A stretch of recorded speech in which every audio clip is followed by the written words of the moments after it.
buffering. Thank you.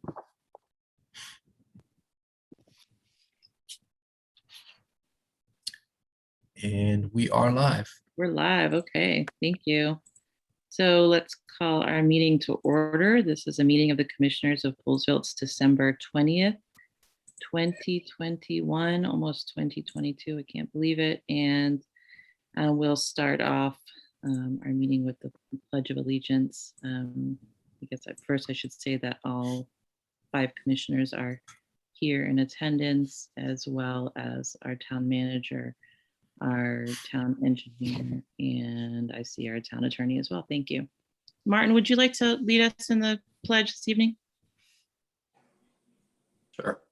I pledge allegiance to the flag of the United States of America, and to the republic for which it stands one nation, under God, indivisible, liberty and justice for all. Thank you. Next on our agenda is commissioner announcements and reports, and I guess I'll just keep mine brief and just reiterate the announcement that was made in writing, and we'll make it official tonight. Unfortunately, our town manager, Tony, has decided to announce that he will be leaving us. He's resigning the position, and we are sorry to hear that. We are happy to hear that he'll be staying on at least through the first quarter of next year to help us with our search for a new manager. I don't know if you want to say anything right now, Tony, or? No, I'm not prepared to make your remarks tonight. Thanks. Okay, no worries. And Martin, you want to go ahead? You asking for the report? Yes, please. Okay, so last week the Planning Commission met, and pretty much the only thing on our agenda was the master plan, and we discussed thoroughly the survey that we're going to send out to all the residents. We discussed like how we're going to send it out. We finalized everything. We've yet to see the final draft. When we get a final draft, either Tony or myself will send that out to you guys for your review, or just so you have it to look at it. We're gonna and Tony, if I'm speaking out of turn, let me know. But we're gonna push it out in a similar way that we did to the trash survey.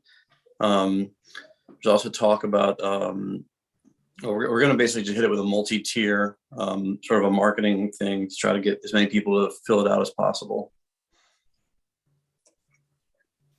And I think I saw on Tony's report, he's going to give you more information about the master plan status because you all had requested that. So, okay, great. For anything I missed, is that right, Tony? Part of my report was about the survey. Yeah. Okay. Okay, great. Thank you. Yep. Ed, any announcements or report? Since the last time we met. Okay, great. And Jim. So Fair Access met on Thursday, and we had a bunch of different things on the agenda that we've talked about. Basically, how our spring campaign is going to go for pursuing the high school, the additional pieces that we need. We've gotten some signals that that there is action underway for getting the funding needed to get us the high school built the way that we want. And because they're still being coy about it, of course, and that's okay. We're in it for the long game, and that's that's the way that we're going to look at it. So. Fair Access also, you guys know, is trying to play a role in what's happening with White's Ferry. And as of now, we're just,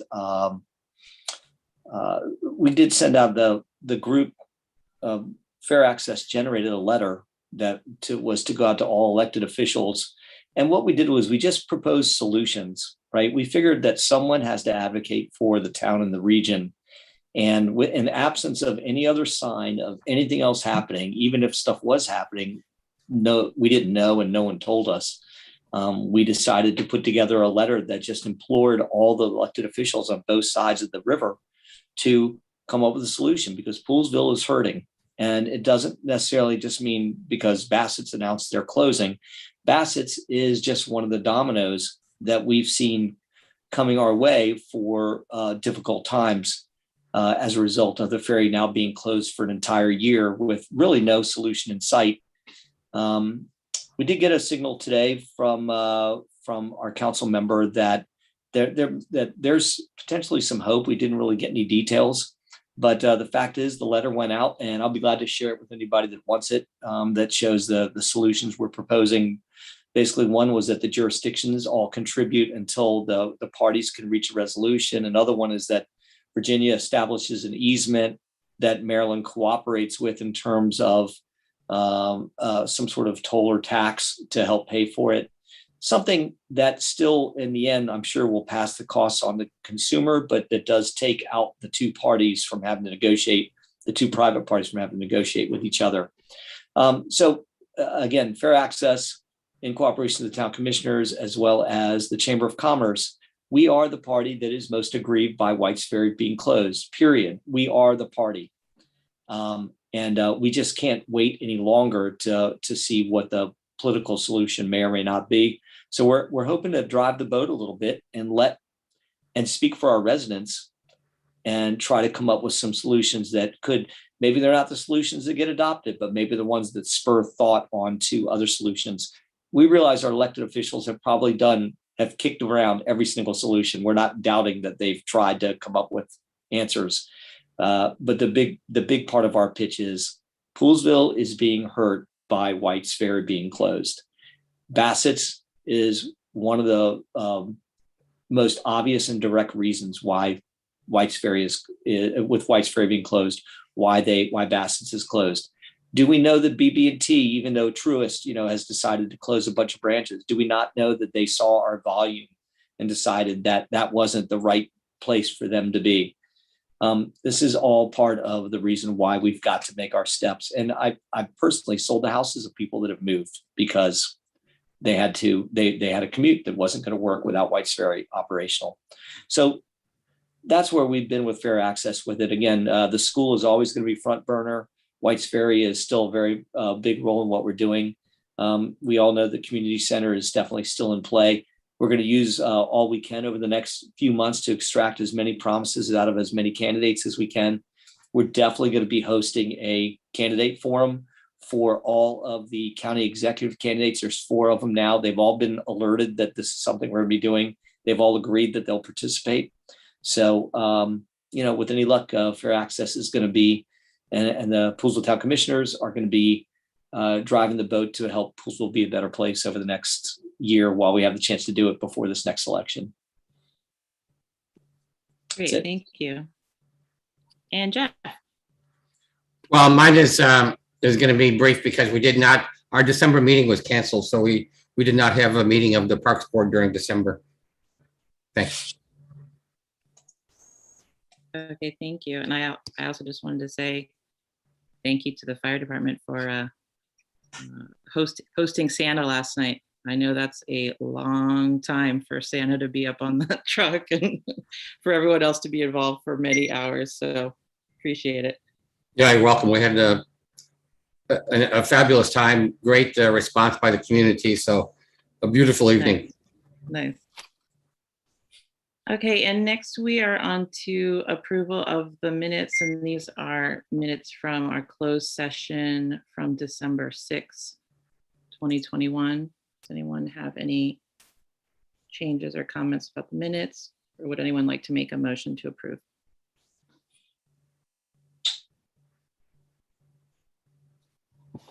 Is there a motion to approve the minutes?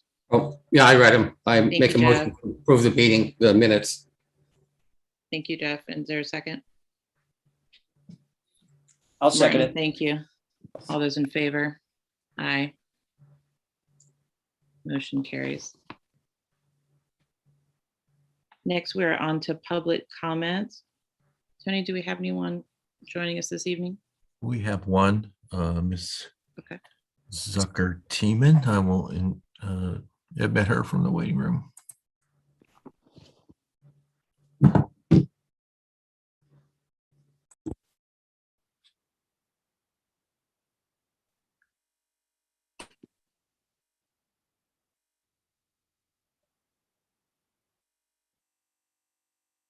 Hi there. Are you with us, Joy?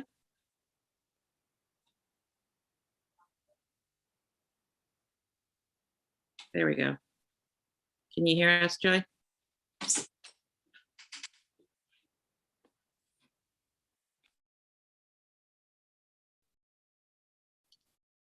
You can hear us, but I don't think we can hear you. If you could, oh, I see it's connecting. All right. If you could state your name and address for the record, and you have 3 minutes for public comment. I'm Oh, Joy, you're you're muted. muted again.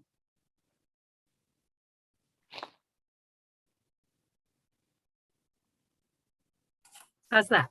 There you go. Thank you, commissioners. I'm Joy Zucker-Team, and I'm a 16-year resident here in Poolesville. I'd like to address a number of issues. The majority of these are to our commissioners and to our chair.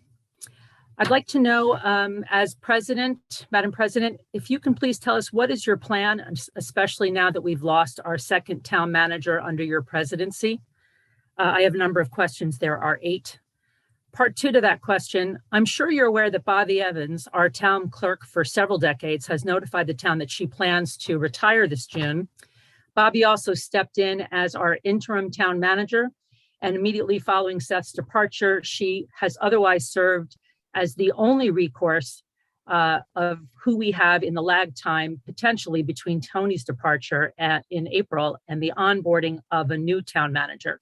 So what is your plan to mitigate the situation, as well as, since Bobby announced that she was going to be retiring, and she talked about this for over the last year, what is your plan to hire a new town clerk?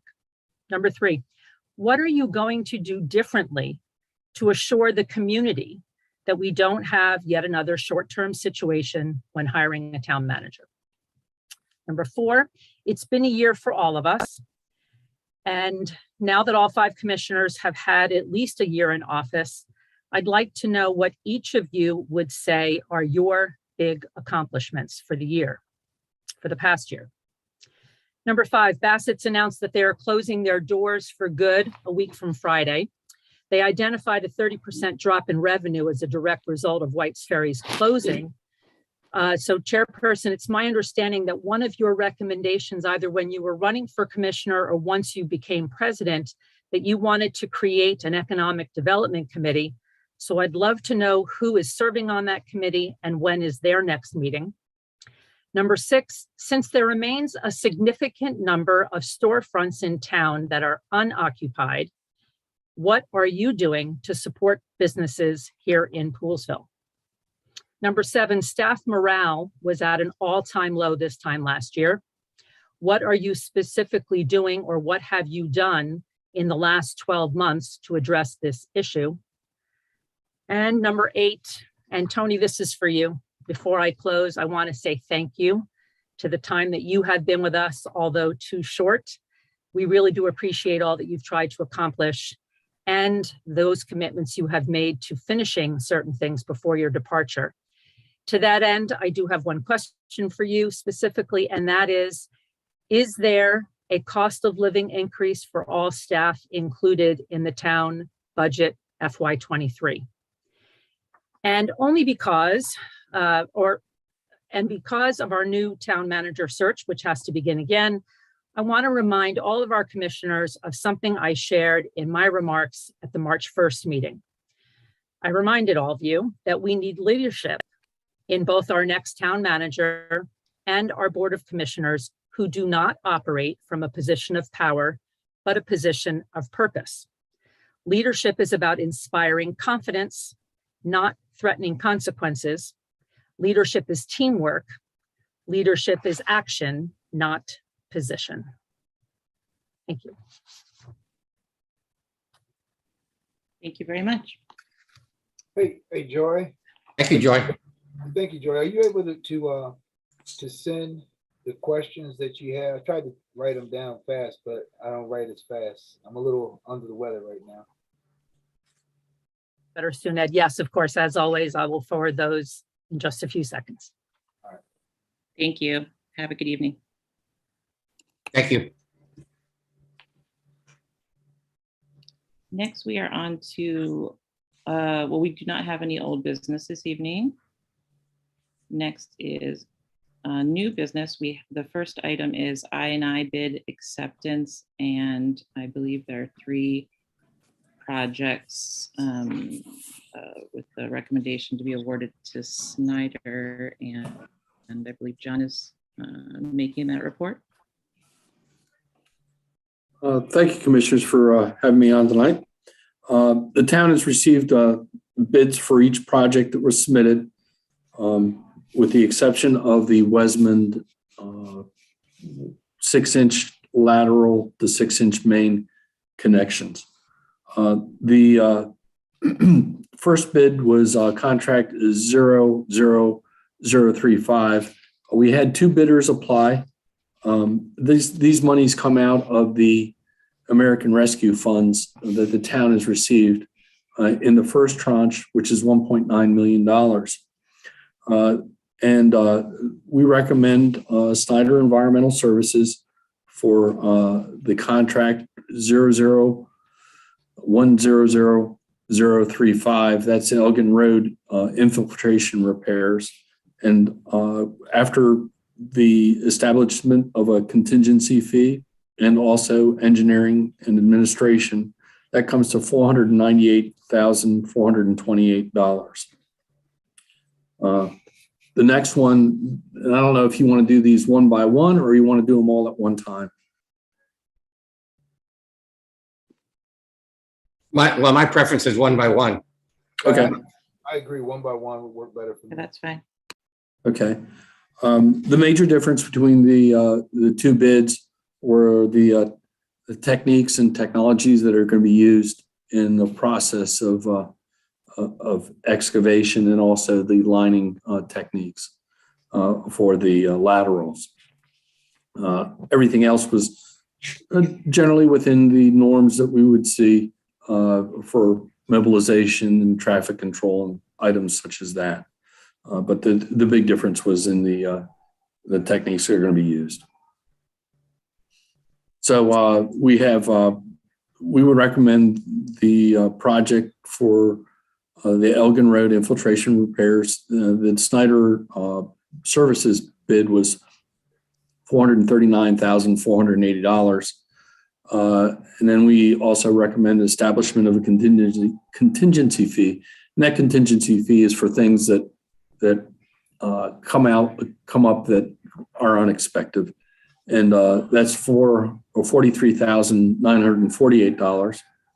And then also an establishment of a fee for administration and engineering.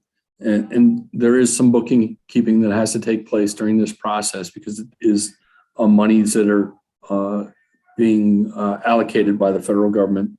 And that's $15,000 for a total of $498,428 for that particular project.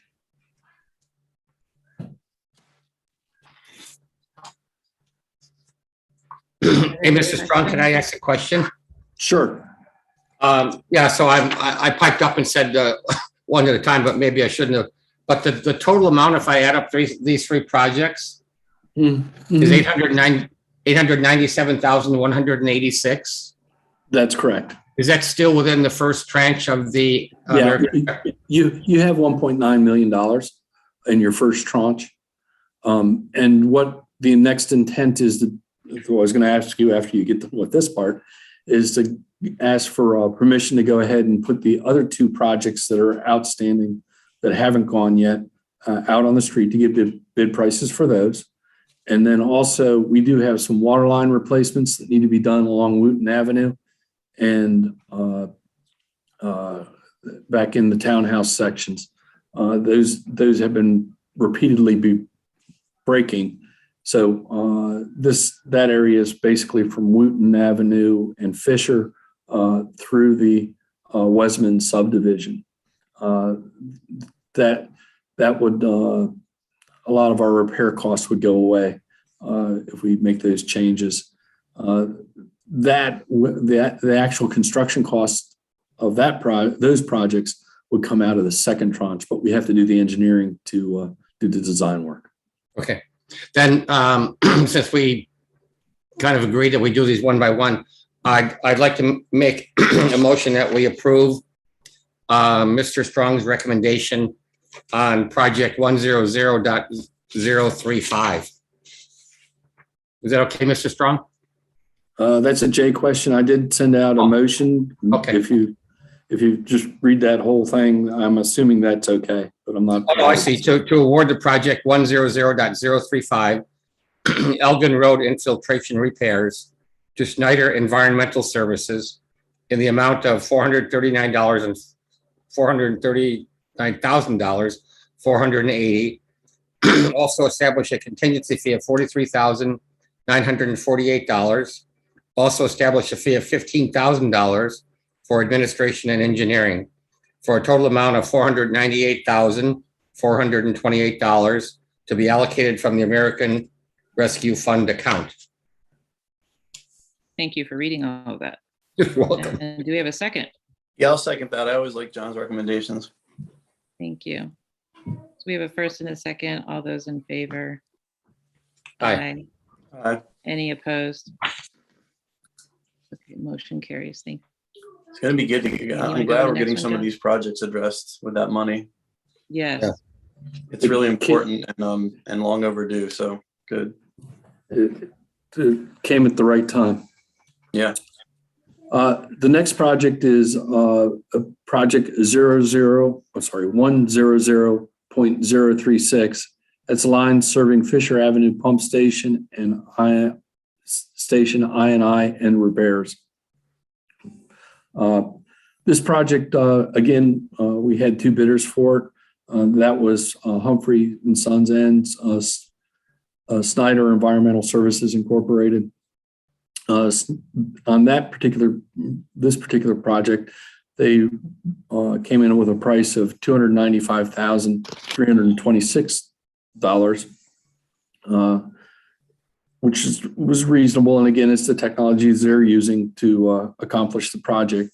Also, establishment of a contingency fee of $29,532, and also an establishment of $15,000 for administration and engineering, for a total of $339,858. And that money comes from the American Rescue Fund as well. I just want to quickly mention that before the meeting began, in order to save some time, I was asking questions of Mr. Strong about because the Humphrey and Sons bid was $509,000 and the Snyder Environmental Services was far lower at $295,000. So Mr. Strong explained the difference in there. But anyway, I make a motion to approve to award the project 100.036, line serving Fisher Avenue Pump Station I&I repairs to Snyder Environmental Services, Inc. in the amount of $295,326. Also establish a contingency fee of $29,532. Also establish a fee of $15,000 for administration and engineering, for a total amount of $339,858 to be allocated from the American Rescue Fund account. Okay, It's a Mr. Strong? mouthful. Well done, Jeff. I'll second that. Yeah. Thank you. First and a second. All those in favor? Aye. Aye. Aye. Any opposed? Motion carries. One more, John. Okay, this is for contract 100.040, the wet well and manhole repair, manhole 5 and 6 rehabilitation. As you recall, maybe you recall, this summer we did a extensive look at a manhole complex down by the wastewater treatment plant. This project actually was that project was actually done by Hugh Humphrey and Sons, so they had a good knowledge set of what needed to take place at that complex. They came in and gave us the price. We had two bidders in there. Only one bid came in. at the pre-bid meeting. We had 2 bidders. I think that they had a pretty good leg up on it since they knew what was going to take to do the project. Anyway, they came in with their price of $43,250. We'd also recommend a contingency fee of $8,650 and an establishment for administration and engineering of $7,000 for a total of $58,900. Again, that money comes out of the American Rescue Fund. Any questions? No, Would anyone like to make this motion? I'll go ahead and do the, what's that You thing? might as well. When you do the hockey thing and you get 3 in a row or something? That's right. That's right. Hat trick. I forget what it's called, That yeah. hat trick?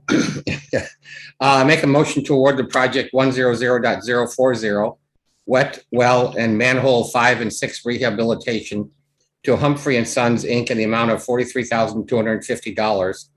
Also establish a contingency fee of $8,650. Also establish a fee of $7,000 for administration and engineering for a total amount of $58,900 to be allocated from the American Rescue Fund account. Excellent. Anyone like to second? Sure, I'll second that one also. Jeff and I are on a roll. Thank you. All those in favor? Aye. Aye. Any opposed? The motion's carry. It looks like you got them all, John. Thank you so much. Thank you very much. Thank Mrs. you. Strong, do you know when this will begin? Well, I can tell you it's going to be after the first year because everybody's going on vacation next week. But I will notify the contractors.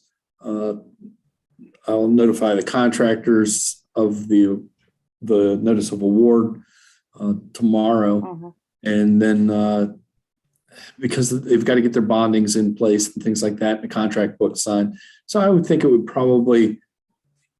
they'll probably get notice to proceed sometime mid-January. But weather conditions play a large role in all this because we can get into bad temperatures and all kinds of things. We want to do the project right. So it may slide back a little bit as far as actually getting the project completed. Yep. I can imagine it's harder to dig a hole if everything is frozen. Yes. Yes. That's my extent of engineering.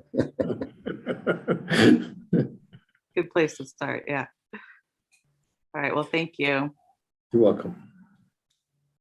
Okay, we're still under new business, and it says here number 2, town manager search. Tony. Okay, thank you. There's a memo in your package. I'm just going to go through that pretty quickly. Yeah. Recognizing the irony of the entire presentation. Yes. It's interesting. Yeah, I've been asked to kind of get involved in this forward, and I was obviously involved in the other side a few months back, but you've asked me to provide some options relative to the upcoming search. Previously, you had used a hybrid approach where some duties were handled in-house and others were delegated to an outside search firm, which I call MMC.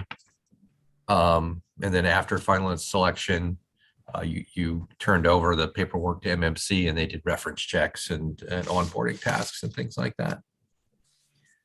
This would be your opportunity, like Martin mentioned. If I've gotten something wrong, please check me on that. But I came up with several assumptions in preparing the options that we're going to get to in a minute. One is that you want to move expeditiously. The time is of the essence, and you want to get started within a reasonable time and finish within a reasonable time. There are potential conflicts. But myself, by definition, is somewhat of a conflict, not really in a legal sense, but I do feel that you may get applicants who would not apply knowing that I would be receiving their applications.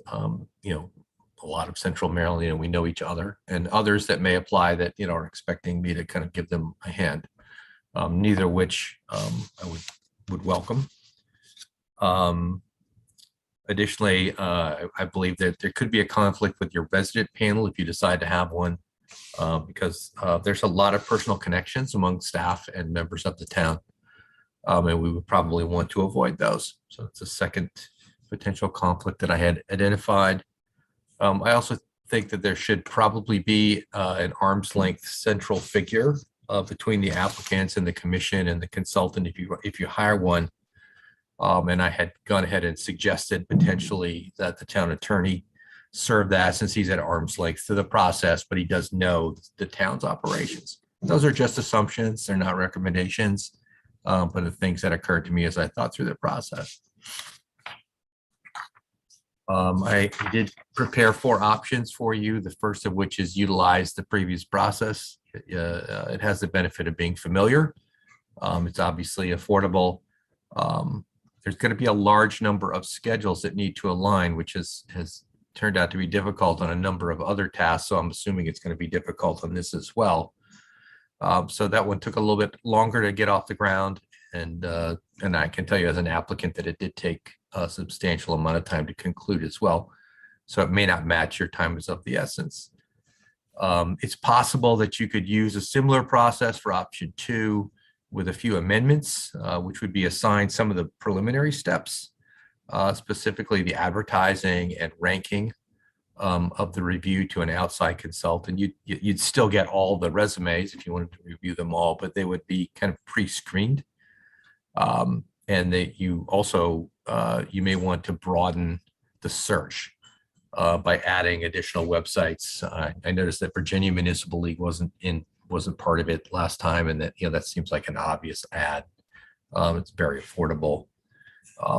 And then possibly some post-military recruiting sites. There's a lot of good quality candidates coming out of the military who may have skills that match what you want to do. There's always the option to hand it over turnkey to a search firm. Our current consultant is capable of managing the entire process and just handing over to you a limited number of pre-screened, pre-interviewed finalists for your review. That they also report that they have contacts within the veteran community. But there are also other firms, numerous other firms that could handle the assignment and that may have rosters of applicants seeking similar positions. That was my experience when I was hiring for department head and division head jobs previously. It can go quite quickly, but it's also probably the most expensive option. That my best guess would be $12,000 to $17,000. And of course, you could always take the whole thing in-house. That's very common in towns Poolesville size due to the limited cost. And it gives you total control of the process, but it's also really labor intensive. And it would have to be run by current town hall staff and you, frankly, and it would take the longest time. I think that's pretty predictable outcome of that one. I had some recommendations for the process. I think you should broaden the scope, as I mentioned previously, to reach a broader pool of applicants. The Virginia League, the Pennsylvania League, maybe the ICMA, the National Association for Managers, military sites, etc. I think the job description may need some tweaking to better match the priorities that you have with the applicants that you're looking for. And I think you could easily utilize some of the experiences of the recent past and, provide specific priorities that your applicants are going to want to tackle in the next couple of years so that, they know that they have, that skill set. And then just to repeat, ensure that the citizen panel doesn't have potential conflicts of interest relative, because you have a lot of people on boards and commissions, you have relatives of employees, etc. To try to ensure that the panels don't have those conflicts.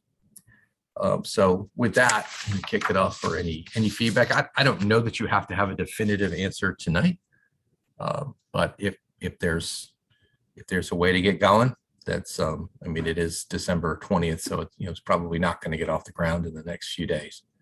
But if there are suggestions or if there's a consensus of the commission of which way you want to go, we can start getting that teed up. Thank you.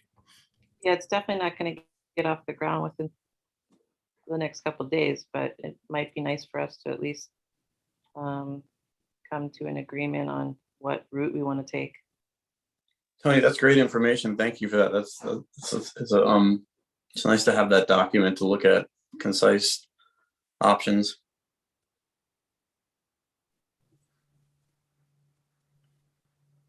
Yeah, I think the first feeling is big sigh.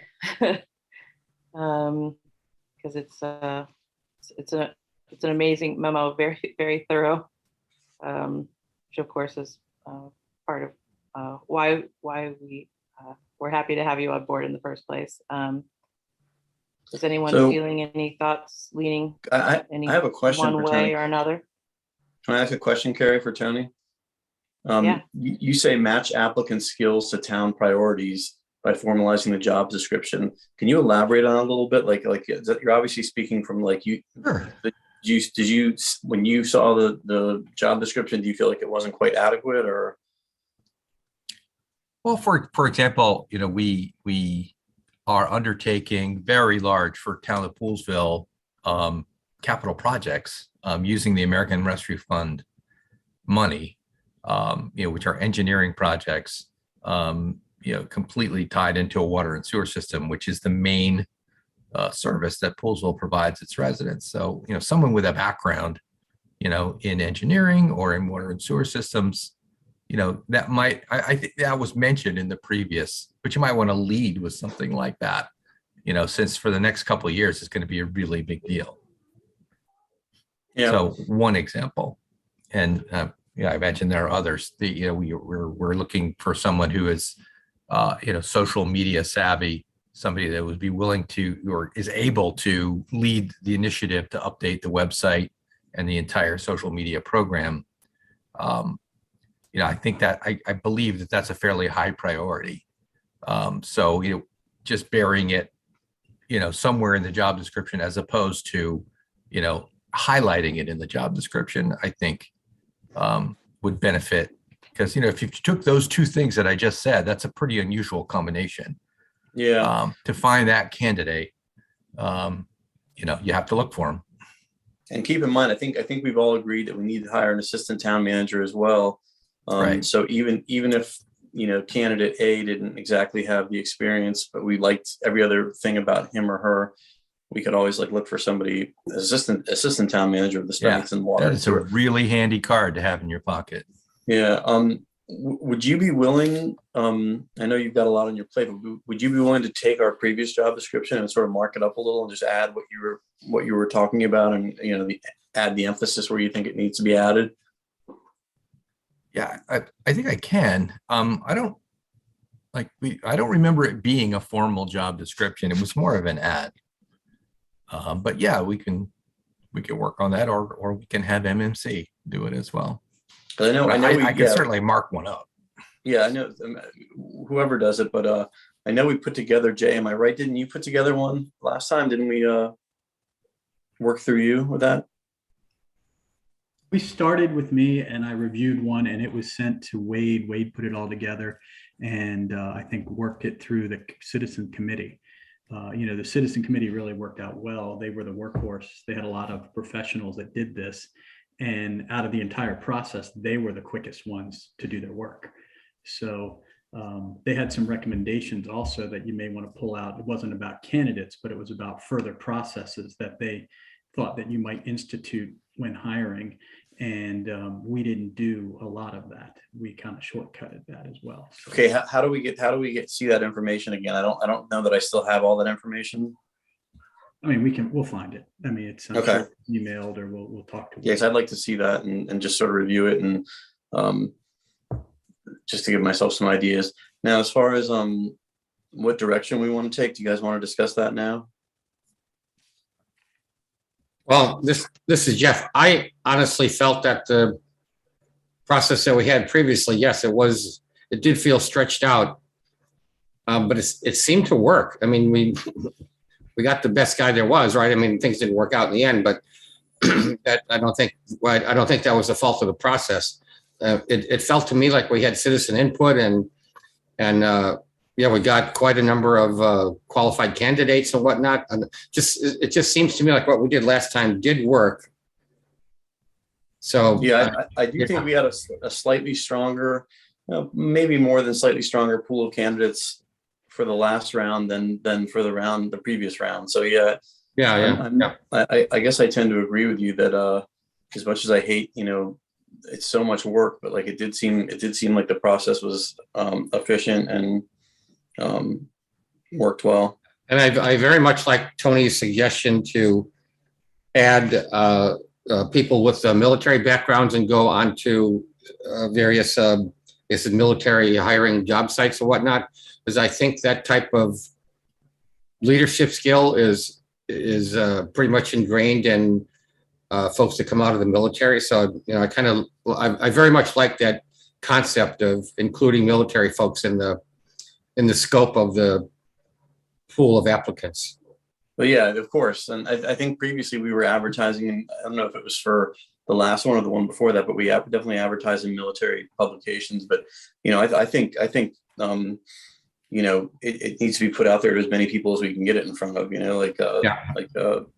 like to have a good pool of candidates for sure. Right. Yeah, I would say that I like what we did. Now, I wasn't around prior to that, but watching the citizens committee group that came together and the level of expertise of those who were on there, I think that should be continued. I think that the community voice, all of us are volunteers, and I think having that voice of specialists who demonstrated they have the skill set to do this work, I think that's of value. I also support broadening the net beyond just where we cast it this last go around. And then I think perhaps some review and revision of the job description would be beneficial. Because if I'm hearing you correctly, Tony, I'm hearing you looking at the ad gives one impression. Coming in to do the work gives you a different impression, because now that you've been here for a little while and you look at some of those priorities, if I heard you correctly just now, being able to emphasize some of those skills that are really necessary to tackle this type of work is important. Am I off, Tony, or am I on? No, I think it's generally accurate. I mean, anyone who's been in my office knows, the dry erase board in my office has what I consider the highest priority tasks that are coming up in the next couple of years. And some of them were mentioned and some of them weren't, it's not uncommon. I'm going to make a suggestion and you tell me if it supports what we're trying to do or not. I have thick skin. Would it be helpful if we as the commissioners were able to say, okay, here's a vision of some priorities for the upcoming year, things we would like to get done, and making sure at least having that conversation with you, massage it out between what's on your board and then what we talk about as we set as targets to hit in this upcoming year. Would that be a valuable discussion? And if so, then I think it would be prudent if we go with the option number 2, to share that information with that group that would go out trying to screen candidates. I don't disagree. I'd be surprised if the priorities on the board are different from the priorities that you have. Because none of them, in fact, are kind of your role. None of them are intergovernmental. They're all technical, things that just need to get done.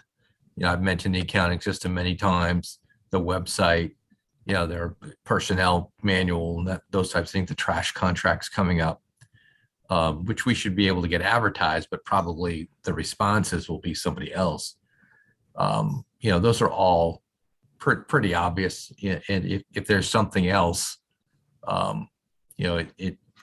when you see the list, if it immediately comes to your mind, that would be fine. It just seems like for the first couple of years, there's plenty to do already. Tony, so not to, Ed, are you done? Just real quick, so Tony, what I'm hearing from that, there's a significant punch out list of operational things that's time consuming right Oh, now. yeah, yeah. And so other things that we think might be great things to do, we have to be realistic of looking at how much time and the capacity of the staff to do all these different things that we might want to do.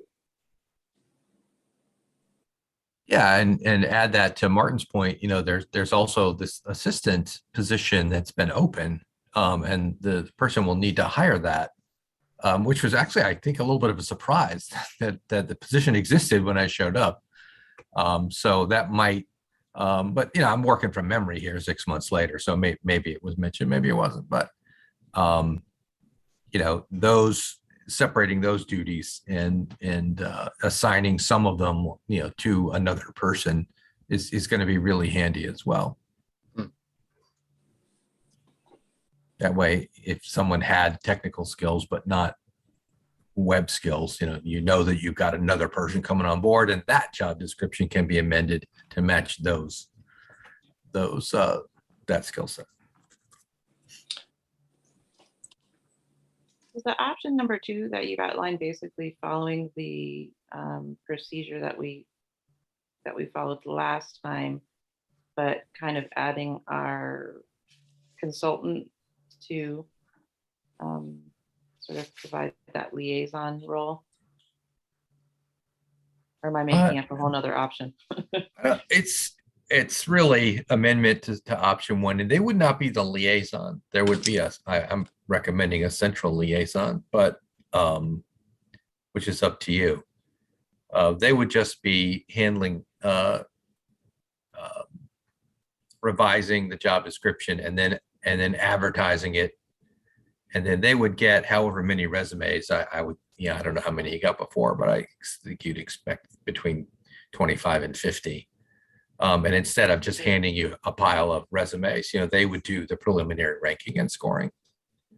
And if you wanted, they would cull, and then your committee might only have to review 10 or 12 or 15. But if you say your committee was happy to go through, all the resumes, some of them, as you know, eliminate themselves pretty quickly. But if you want that higher level of service from your consultant that's available,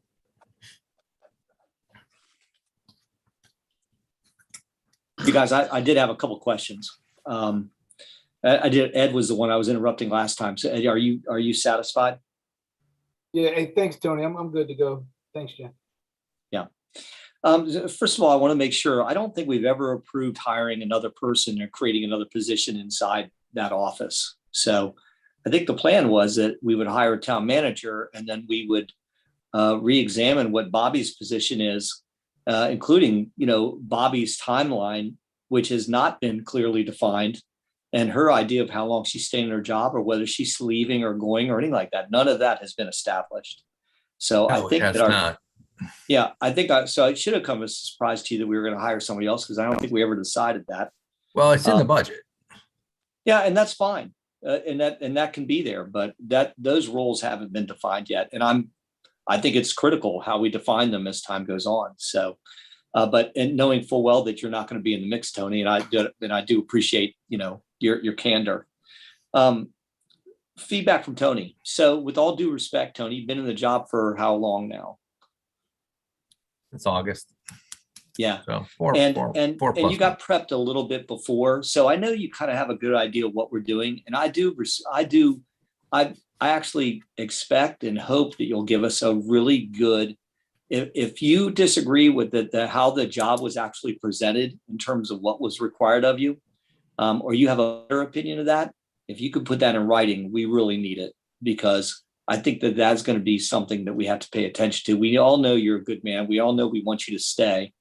If that's really why you're leaving, and it's, a mix of family discussion, decisions, and how the job was presented, it may not be your level of expertise.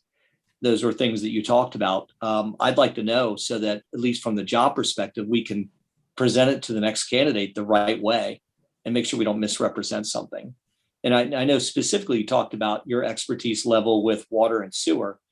And if you think that we've got to go heavier on that in terms of emphasis, then that's something that we need to kind of take your feedback on and present and work that into the job description in a stronger, more, maybe somebody with an engineering bent, or as Jeff said, somebody that has a military / engineering,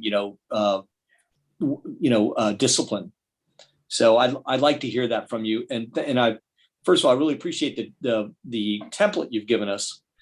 And it's a good exit piece for you to help us try to figure out what's next. I do appreciate that. It does spur on these questions. Next, I'm curious from our perspective, commissioners, I just don't remember this. How did we advertise to certain places, but we didn't advertise to certain places last time? And I'm not too worried that we missed somebody, because I know we had some national candidates. I think we had 29 candidates or 28 or 29 candidates. But I'm trying to figure out, why did we miss that, or how did we miss that? And it's not a question we have to answer right now, but we have to make sure that answer gets answered before we send it out on the next go. Well, we should keep an ongoing list of if anything pops into anyone's head that's here right now, we should make a note of it. Last time we just discussed it publicly and kind of came up with everything we could think of, but that maybe that's something where like a consultant could help, give us help us find a broader group to send it out to, or maybe Tony could recommend it or something. But I agree, Jim, we need to get it out to as many people as we can that are going to give us decent candidates. Okay, yeah, good. So however we figure that out, we've got to do that. It's actually hard to believe that we missed even Virginia's group, and that's disappointing. But still, I'm not turning my back on that. I thought we made a good decision with Tony. It wasn't the right fit. Last but not least, on my 2 cents is that I thought the committee performed extraordinarily good last time. And that is a citizen group that came from all diverse parts of Poolesville. They were all citizens, most of them had an HR background. The ones that didn't, in talking to the group and members of the group over a period of time, they felt like they worked well together, despite the fact that they did not have similar backgrounds. Poolesville was their background. Knowing how this town works was their background. And I'd like to, whatever we do, I'd like to keep that citizen group intact. If they want to add a member, they can. If somebody can't stay on, then we have to find a replacement. But I think we've got a front end, which could be, if you guys decide that the HR company can help us, I guess I can work with that. We'll, figure out the best way to utilize them. And I also get them on the backside where we get the candidates and we run our final checks with them with HR. But the guts of the middle has to come from our citizens. And I like the group that put it together last time. I like the way they did their research. I like the way they presented the research. Tony would have been a great pick if it could have worked out. And I don't want to, I think that's one of the most successful things. It sounds weird because it's not working, but it's probably the most successful thing we've done as a commissioner group for the last few years. And I think it was a good process. So my 2 cents is I'd like to keep that citizen group in there. We can define how the HR company is going to work ahead of or behind, the front end and the back end. I really don't want to spend a lot of money on them. We've already spent tens and tens of thousands of dollars on the hiring process, and we're on our 4th or 5th town manager coming up. I just don't want to spend in that kind of money and have it be, something that doesn't work. We've got to look hard at why it didn't work this time. We're going to do that with Tony's help, and then I love the fact that our citizens helped us as much as they did, and I want them to help us again. I do remember that. Were you finished, Jim? All done. Yeah, I do remember that we had the HR company do the background checks for us, and I think that was very helpful. Obviously, you don't want to end up with something that might have someone that might have an issue. So that was not cheap, but it was certainly well worth whatever it was that we paid. So we should definitely do that part again. And I agree. I thought the citizen committee was just outstanding. They really did the heavy lifting, going through 26 or 29 lengthy applications, and then they sorted them out, and the ones that floated to the top were the best ones. So. Yeah, I'm all in favor of getting that group back together. Hopefully, they're willing to do it again and soliciting their help. Yeah, bigger net, same citizen group, Yes. Yeah. and potentially a little HR help on the front end, and as opposed to just the back end. That's the kind of the way I'd like to see it. Sounds good to me. I mean, my comment about conflicts was not intended to be a rebuke of the citizen group, No, no. but having actual relatives of town employees strikes me as an obvious conflict. And so, Yeah. you guys got to do whatever you want to do, but it's a Do small we have town. somebody Everybody like that knows in the everybody. community? You're not going to get away from people who just know other people. It's just not Right. that big a place. It's a small town. But literal relatives, probably. I mean, it just strikes me They didn't. as They, difficult. if you But they guys. were. He's referring to Judy McKinney, who was one of the leaders on the group, and I believe her son was in a trial period for us as an employee, but he's since been elevated to full time. So essentially, we're talking about interviewing his boss and having Judy potentially pick her son's boss as time went on. I'm actually willing to push past that, and I do appreciate Tony's and his big picture recommendation there. But I think now that it's not even, his son's quite a performer for us and done a good job.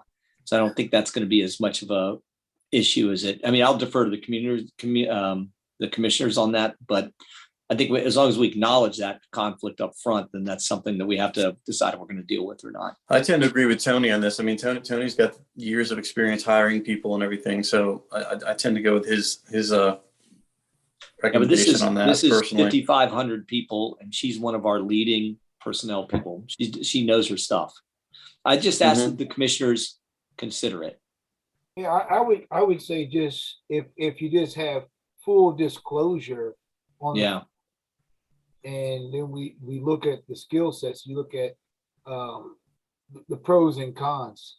I think Judy's skill set is one that especially in this business is worth sticking with. I could see her not going through having a conflict of interest. So I would support Judy to remain on the Tony, did you hear any complaints about that from anyone, or is that just an observation of yours? I did not hear any complaints from Okay. anyone about that. But I think Judy's just an ultimate. at this point, if later next year there's no cost of living agreement, then am I going to get a call from somebody's mom? Maybe. I'm prepared. I'm prepared to take that chance. It's fine. It's fine. And I actually have spoken with Ms. McKinney, who was charming and knowledgeable and great. And I'm just pointing it out as in the memo as a potential. That's all. Yeah. My 2 cents were, as long as the person on the committee is not related to an applicant, then, for me, and I agree with it, the Poolesville's not that big, so everybody kind of knows someone. Yeah.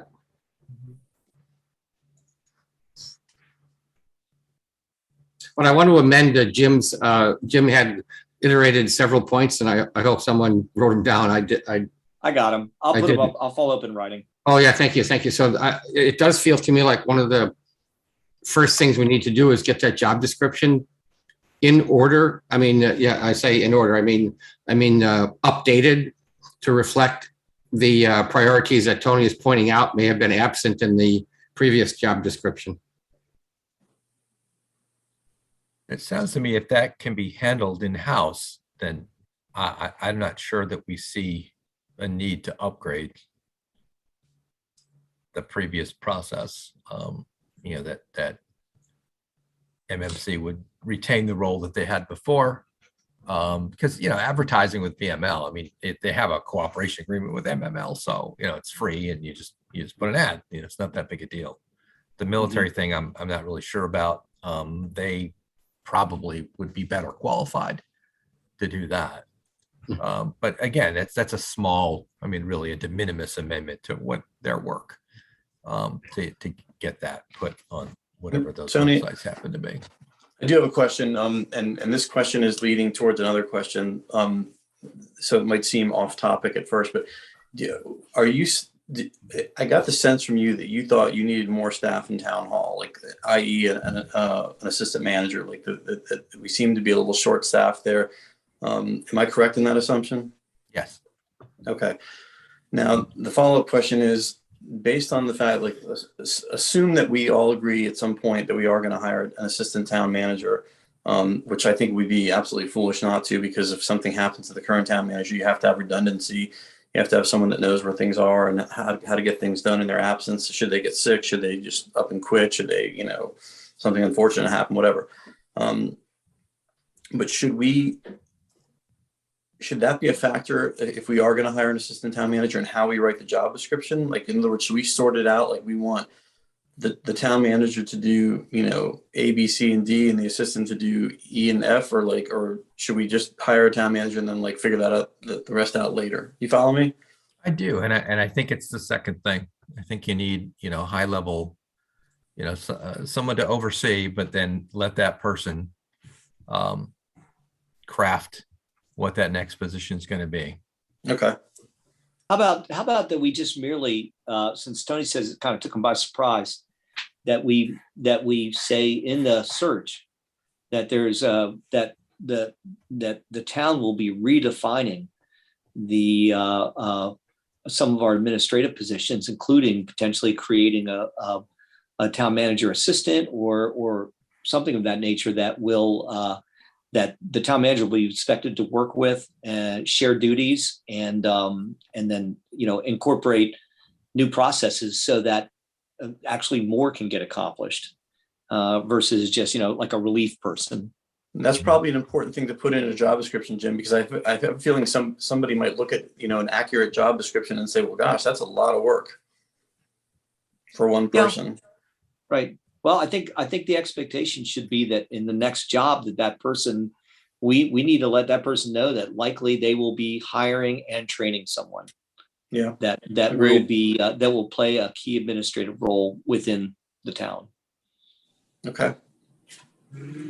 Tony, listening to that, if you're reading that description and you're doing this all over again, knowing that you were able to bring that extra person in, what would be your thoughts around that?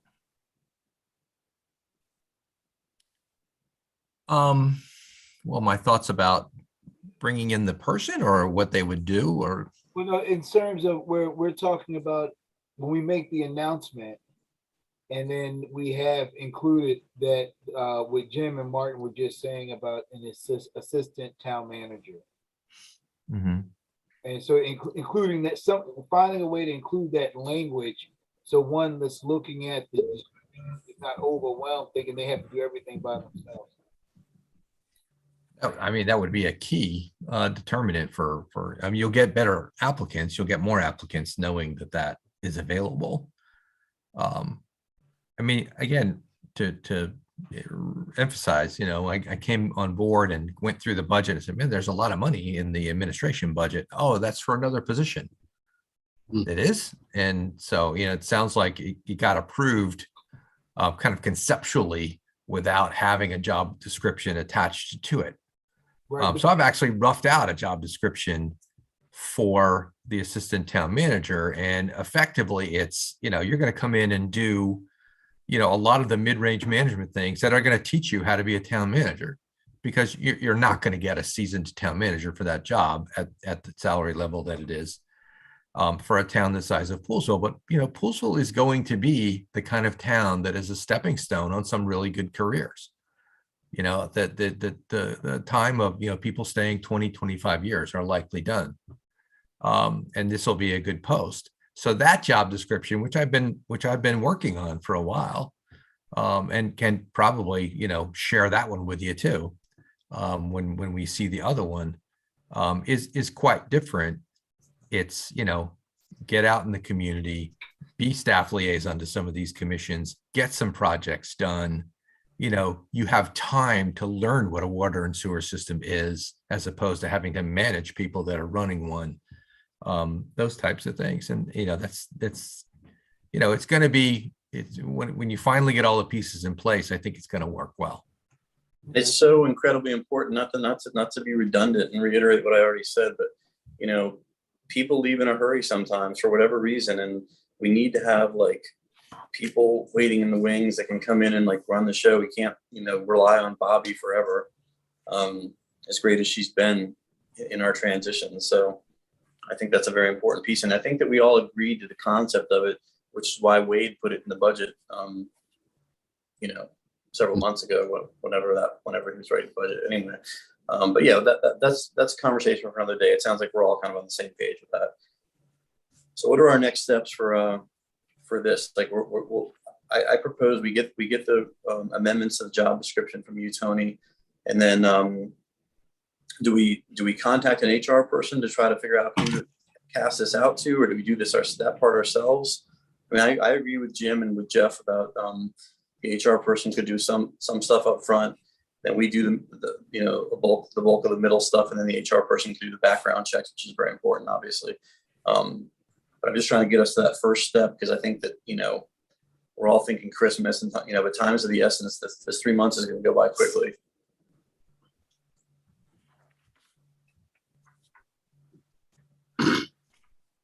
I certainly can see proceeding in the way that you just described. I think I'm just on the fence between whether you guys are willing to bring MMC in to do some more of the legwork up front, or whether, because I don't know who literally sent out the ads last time. I don't know who did that, whether it was MMC or whether it was someone in town. Probably Wade. I don't mind if they do have the level of expertise to cast the widest possible net. I can't imagine it's that expensive, and we should ask them to create that for us. And then part two is that Tony gives us one more review of the job description, and then we amend it, our current one, as best as possible. Yep. The net comes together, the job description gets right. We do that over the next 2 weeks. We put it out there, and we get the ball rolling. We also should agree to keep our citizen committee together, because we need to let the HR company know the citizens committee is going to be doing their thing again. And then we just move forward. I mean, this can come together should come together quickly within the next week or two. Yeah. Yeah, I mean, I'll be talking to MMC in the next day or two, and I'll get them, say, look, this is going to be a minor amendment to your existing contract. It'll be a task order, and we want you to get prepped to advertise our work on this end on the job description. Yep. And broaden the search, and then the resumes will come in. I don't know where they came in before, possibly to Wade. They came into town hall. Or to town hall. But generally they come into, a general mailbox, or to a recruiting firm, or to a third, to a town attorney type figure. So, I mean, to have them to come into town hall, like with all the other inquiries is different, but obviously it worked. I mean, so I'm probably overthinking that one. Would it be possible, Tony, just set up a separate email? I'm sure it is. Like jobs@poolesvillemd.gov or dot something. Yeah. And then they could just applicants can send their applications to that email, that they won't get mixed up with any others. And my understanding is they get kind of printed out, bundled up, and handed to the citizen committee to review. Mm-hmm.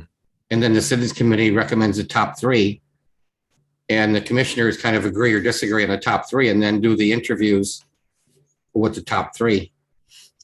Yeah, that's common. That's fine. Okay, so someone's going to send the previous job description, because I actually did look and couldn't find anything like that. So I think Jay has that, right? Send it on, and we'll mark it up, and I'll get MMC ready to do the advertising. Great. So with any luck, we can have this out there maybe like mid-January, right? Does that sound like a reasonable time frame? Yeah. Yes. That's great. I'll say it again, Tony. Like, I really appreciate the fact that you're staying on board and helping us through this. It's going to make a big difference, I think. So I appreciate that. Thank you. Thank you. You're welcome. The other question I have is, since you're so seasoned as a town manager and you've done it for so long and going to all these MML things and all, I heard the other day that the average duration of a town manager, something like 2 years. Is that correct? That's a little light. I think it's more like Yeah. 4. Okay. 4 years, that's it? Yeah, I mean, when I hit 5 years in Gaithersburg, I was the longest tenured manager in the state. No kidding. There's some little villages and towns that have long, I think it was populations greater than 5,000 or 6,000 or something like that. Hmm.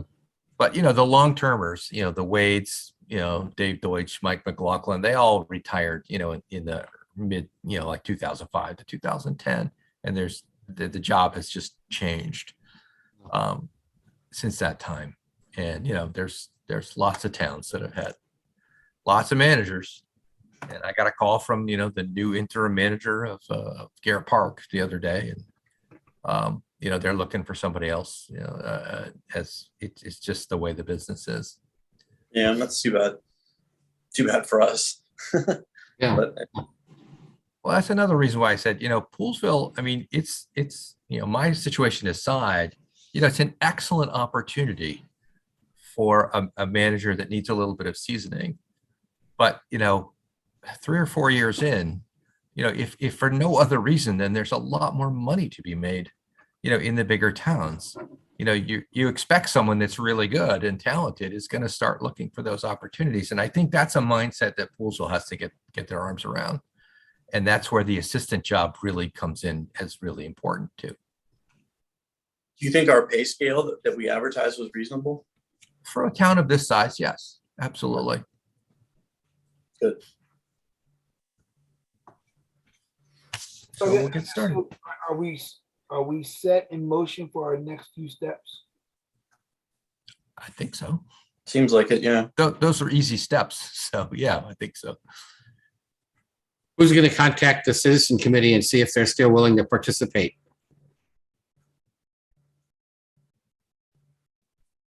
Tony. I'm sure there's an email list somewhere. Yeah. We can give you the names, Tony. If not, if you want, you and I can just talk about it, and I'll get a hold of them and let them know. And I'll get a hold of the leaders and let the leaders know that we're going to put the band back together again. I have a How's list. that? I can forward it to Tony. Great. Okay. Thanks, Jay. Thanks, Tony.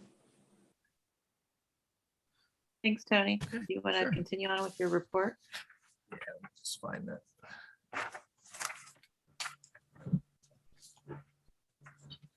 Okay, town manager's report. And Martin, you caught me off guard. You mentioned my report that was in the package, but that's actually my last week's report, which was in the package because it was supposed to be attached to the minutes. But we actually didn't have minutes for you from the 12/6. So I have a 12/20 report.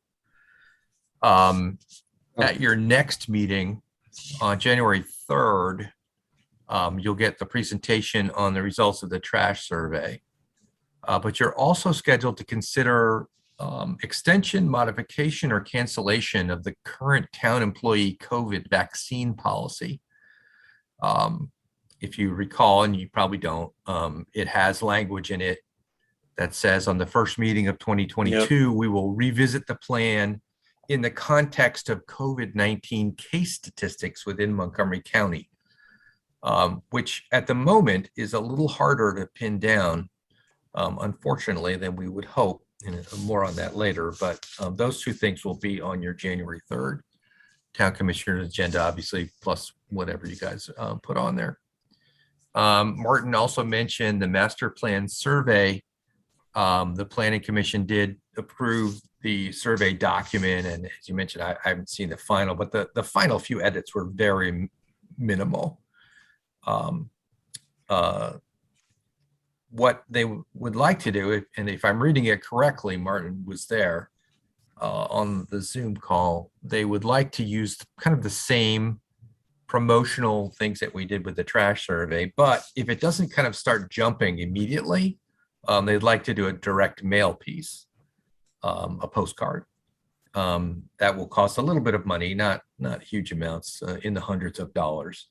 But if you get 100 responses the first day, you're probably golden, and we could probably skip that step. They are looking at some public engagement meetings I believe in the January, February timeframe, but nobody actually knows that that's going to happen right now. So we have a little bit of time, both from the restrictions from the pandemic, but also because we have this extension on getting the master plan done at all. So that actually kind of helps us. So we'll see where the survey goes. I'm hopeful that we get quite a few responses right off the bat. But if we don't, and we have to craft a postcard, we've got time, we'll get it done. This next one, I apologize in advance. It's a little bit of drama, just breaking today, which, I probably got everybody's attention with that intro, but give me a minute here. It's now pretty much unavoidable. Everyone knows that the Omicron surge is upon us, or will be. And then that's going to be challenging. The numbers are going to be big. We all hope the effects are going to be mild, but the sheer volume of cases is expected to be unlike what we've seen previously, even last year. And one of the challenges I alluded to earlier was that the state is not currently reporting general case or death data, not since December 4th, due to a computer issue at Department of Health and Mental Hygiene, which just adds to the uncertainty and kind of the angst of the community and the staff. The county did report that cases are up 30% over the past week. And everybody in Poolesville seems to know multiple other positive cases. I mean, it appears that Poolesville is back to being a hotspot. We know that the school's activities have been limited, et cetera, et cetera. So where am I going with this? To that end, the town hall staff today, who are understandably nervous of, given the regular contact we have with the public, and mask compliance is becoming a little sketchier and more difficult to enforce, have requested that I, once again, for a few weeks, consider returning to the curbside model that they used previously. This kind of comes on the heel, like today, Prince George's, or a couple of days ago, Prince George's County Schools decided to take a 3-week break and go all virtual because they just don't know, but it looks like the numbers are going to be big, and we're not getting good numbers from the state. And that all commission and board meetings be held virtually. Right now, we're still holding Parks and Streets meetings, and the occasional planning commission in person. They would like that for a few weeks, or perhaps the month of January, to go back to being all virtual. The staff, there's only the 4 in town hall, but it is an open building, and people are nervous. So today that request was made to me, and I said, look, I'm actually okay with it, but it's something I think I need to bring to the commission. We're looking at, from the next couple of days to mid-January, and then in mid-January, seeing what everyone thinks are going to be higher numbers. If they don't materialize, great. All the services that you can get at town hall now, you can get curbside.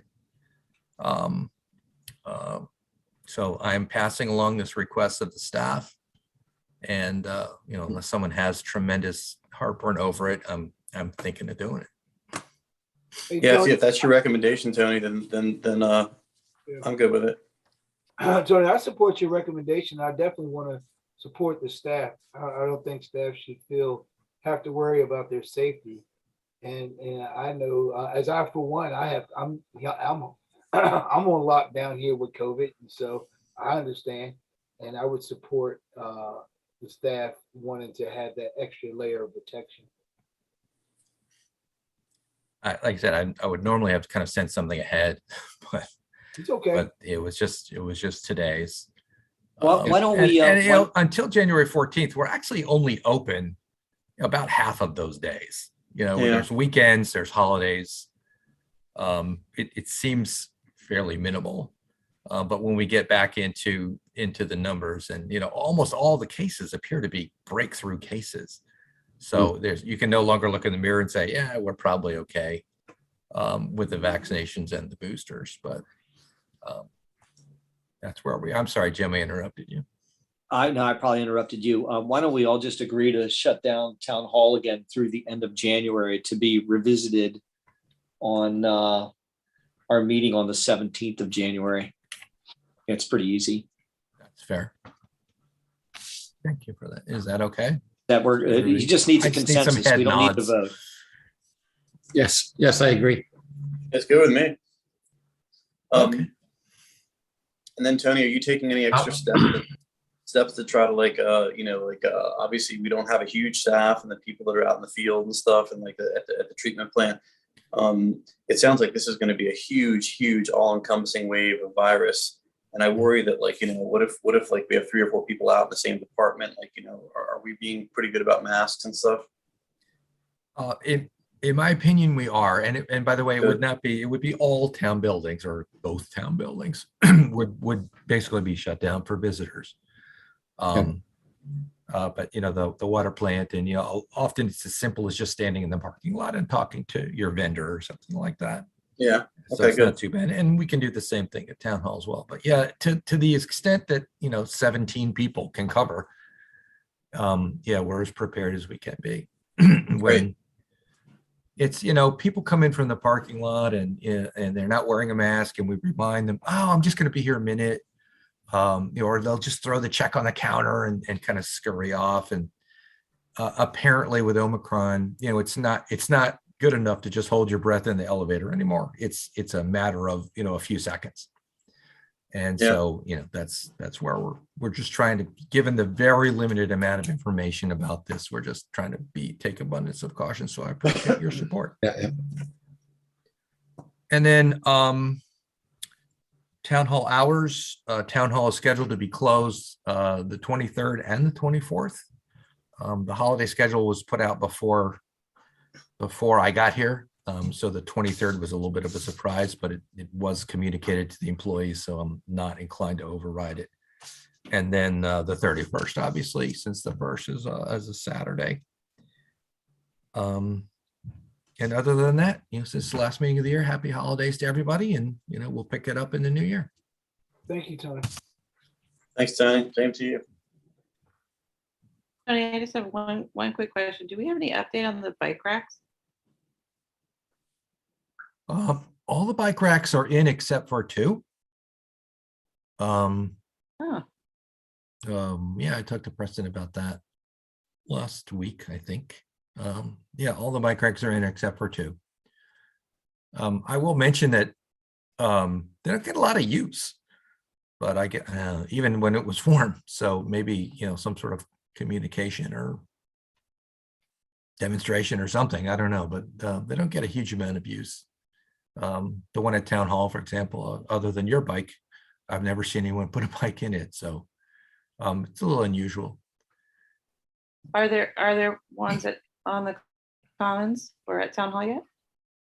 I don't know that there's any plan for the commons. I'll have to ask. It was my understanding that any additional bike racks were planned for the commons, but I can find out. I think those were at the top of the priority list, actually. If there's a list, I'll have to find that too. We bought them and they seem to know where to put them, but Who made the list? And was it the Parks Board or what? Where is the list? This is interesting. that was my question. Where is this I list? originally did a I had originally, so this was something that I had originally brought to the Sustainable Poolesville Board before I was a commissioner. This was about 3.5 years ago. And then it made its way to the Parks Board and we approved the list at the Parks Board, I believe. I believe that came to the commissioners when we voted to approve the bike racks themselves. So there might be a date around which we could look at some minutes. You know what, I can ask. I'll go back and look.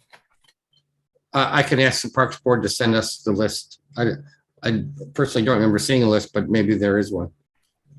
And since we have a couple kind of sitting there waiting to be installed, maybe we can move them up to the priority spots if they weren't covered. Yeah, yeah. Or get some more. Great, thank They were remarkably affordable, so we just get some more too.